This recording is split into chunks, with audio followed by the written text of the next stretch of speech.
Hello friends, મારી channel હોમી ફૂડ્સમાં આપનું સ્વાગત છે। આજે આપણે બીટનો હલવો કે બીટના લાડુ બનાવવાની રેસીપી જોશું। આ બીટનો હલવો બનાવવા માટે મેં અહીંયા 500 ગ્રામ જેટલા એટલે કે અંદાજિત મીડિયમ સાઇઝના 6 બીટ લીધા છે। હવે સૌપ્રથમ આપણે તેના ડીટીયા દૂર કરી અને તેની છાલ ઉતારી લેશું। બીટમાં હિમોગ્લોબિનનું પ્રમાણ ખૂબ જ વધારે હોય છે, પરંતુ બાળકોને બીટ પસંદ નથી આવતા।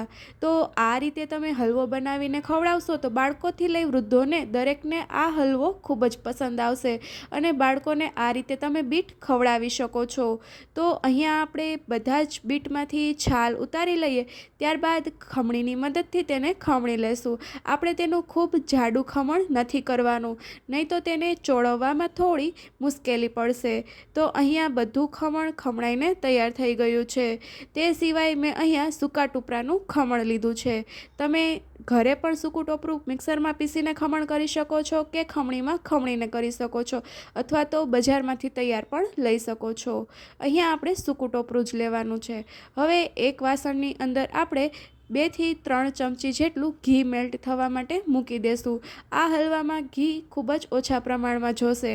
હવે ઘી ગરમ થઈ જાય એટલે આપણે તેની અંદર જે બીટનું ખમણ કરીને તૈયાર રાખ્યું હતું તેને એડ કરી દેશું। આ બીટના ખમણને ઘીમાં સરસ રીતે મિક્સ કરી અને તેને સતત હલાવતા જશું અને ચોળવા દેશું। આ બીટને સતત હલાવતા શરૂઆતમાં ગેસની ફ્લેમ મીડિયમ ટુ હાઈ રાખીશું, પરંતુ જેમ જેમ બીટ પાકવા લાગે તે રીતે ગેસની ફ્લેમ ધીમી કરી દેવી, નહીં તો બીટ ચડશે નહીં અને બળી જશે। આ બીટ એકદમ સ્મૂથ થાય ત્યાં સુધી આપણે તેને ચડવા દેવાનું છે। જો તમને વચ્ચે એવું લાગે કે બીટ એકદમ સૂકું લાગે છે તો તમે વચ્ચે ઘી પણ એડ કરી શકો છો। બીટમાંથી પાણીનો બધો જ ભાગ બળી જાય તેમજ બીટ એકદમ કૂણું બની જાય એટલે કે એકદમ સોફ્ટ થઈ જાય ત્યાં સુધી આપણે તેને ચડવા દેવાનું છે।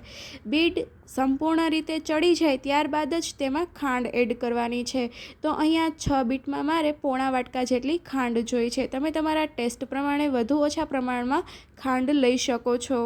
જો બીટ સહેજ પણ કાચું હશે અને ખાંડ એડ કરી દેશો તો બીટ ફરી પાછળથી ચડશે નહીં, તેથી બીટ સાવ ચડી જાય ત્યારબાદ જ ખાંડ એડ કરવી। હવે ખાંડ એડ કરશો એટલે ખાંડમાંથી પાણી છૂટું પડશે, તો આ બધું જ પાણી એબ્ઝોર્બ થઈ જાય ત્યાં સુધી આપણે બીટને પકવવાનું છે। બીટ સંપૂર્ણ રીતે પાકી જશે અને ખાંડમાંથી પાણી બળી જશે એટલે ઘી છૂટું પડવા લાગશે। આ સમયે આપણે તેની અંદર જે કોપરાનું ખમણ કરીને રાખ્યું હતું તેને એડ કરી દઈશું। આપણે બધું જ ખમણ એડ નહીં કરીએ, પરંતુ થોડુંક ખમણ બચાવીને રાખશું, જેમાં આપણે લાડુ રગદોળવાના છે। હવે આ ખમણને લાડુની મિશ્રણની અંદર સરસ રીતે મિક્સ કરી દેશું। અહીંયા કોપરાનું ખમણ તમારા ટેસ્ટ પ્રમાણે તમે વધારે ઓછા પ્રમાણમાં પણ એડ કરી શકો છો। ખમણ એડ કરતા સમયે આપણે ગેસની ફ્લેમ ઓફ કરી દઈશું, ત્યારબાદ ખમણને એડ કરીશું। હવે ખમણ સરસ રીતે મિક્સ થઈ જાય એટલે મિશ્રણને થોડું એવું ઠંડુ થવા માટે મૂકી દેશું। હવે આપણું આ મિશ્રણ થોડું એવું ઠંડુ થઈ જાય અને હાથમાં લઈ શકાય તેટલું ઠરી જાય એટલે હાથમાં આ રીતે લઈ અને તેના લાડુ વાળી લેશું। તમે તમારી સાઇઝ પ્રમાણે નાના મોટા લાડુ વાળી શકો છો અને તમે તેને થાળીમાં પાથરીને ઢેફલી પણ પાડી શકો છો। અહીંયા મેં લાડુ વાળેલા છે। હવે લાડુ વળી જાય એટલે ટોપરાના ખમણ સાથે તેનું કોટિંગ કરી લેશું। આ રીતે ટોપરાના ખમણનું બહારથી પણ કોટિંગ કરવાથી તેનો ટેસ્ટ ખૂબ જ સરસ આવે છે। તો આપણો આ બીટનો લાડુ છે તે તૈયાર થઈ ચૂક્યો છે। આ રીતે આપણે બધા જ લાડુને વાળી લેશું। લાડુ વળાય ત્યાં સુધીમાં જો હજી સુધી તમે મારી ચેનલને સબસ્ક્રાઈબ ના કરી હોય તો ચેનલને સબસ્ક્રાઈબ કરી બાજુમાં આપેલા બેલ આઇકનને પણ પ્રેસ કરી દો, જેથી મારા નવા વિડીયોની અપડેટ તમને મળતી રહે। આ લાડુને તમે કાજુ, બદામ કે પિસ્તા વડે ગાર્નિશ કરી શકો છો। તો આપણા આ બીટના લાડુ સર્વ કરવા માટે તૈયાર છે। આ લાડુને તમે 1 થી 2 અઠવાડિયા સુધી આરામથી સ્ટોર કરી શકો છો।